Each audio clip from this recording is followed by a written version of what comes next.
গতকাল থেকে এসআইআর শুরু হয়েছে আর আজই বস্তা ভর্তি আধার পাওয়া গেল পূর্বস্থলীতে। ললিতপুরে বিলে উদ্ধার বস্তা ভর্তি আধার কার্ড।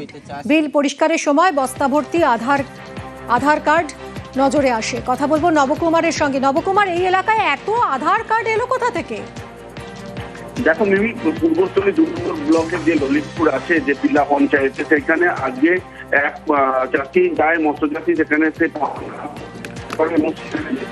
বস্তাভর্তি আধার কার্ড এবং তার পরবর্তীকালে সে দেখে আরো বেশ কয়েক বস্তা রয়েছে, সেগুলো ওঠানোর সম্ভাবনা খুলে দেখতে পাওয়া যায় অনেক আধার কার্ড। সঙ্গে সঙ্গে খবর দেওয়া হয় থানাতে এবং থানার অফিসাররা এসে দেখে সেখানে এবং সেগুলি বাজেয়াপ্ত করেছে। এই ঘটনায় রীতিমতন চাঞ্চল্য ছড়িয়েছে এলাকার যে বিধায়ক, তিনি বলছেন এগুলো কোন রকম ভুয়ো আধার কার্ড হবে এবং সেগুলো 500-700 টাকা কোনো একটা সময় যারা এরকম করেছিল সেই ধরনের কোন আধার কার্ড এখানে মজুদ হয়েছে এবং সেগুলো ফেলে দেওয়া হয়েছে। এই বিষয়ে রাজনৈতিক চর্চায় এদিকে বিজেপির নেতা যারা আছে স্থানীয়, তারা বলছে কালকে থেকেই শুরু হলো আর আজকেই বাজেয়াপ্ত করা হলো আধার কার্ড, এতে অন্য কোনো রহস্য তারা গন্ধ পাচ্ছে। এই নিয়েই চাপানুতর শুরু হয়েছে। কিন্তু যে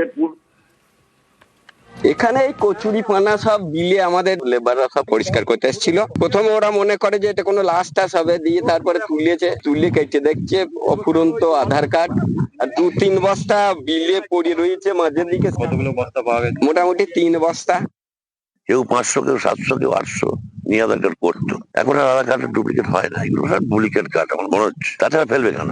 এগুলো অবৈধ? আমি তো তা আবার কি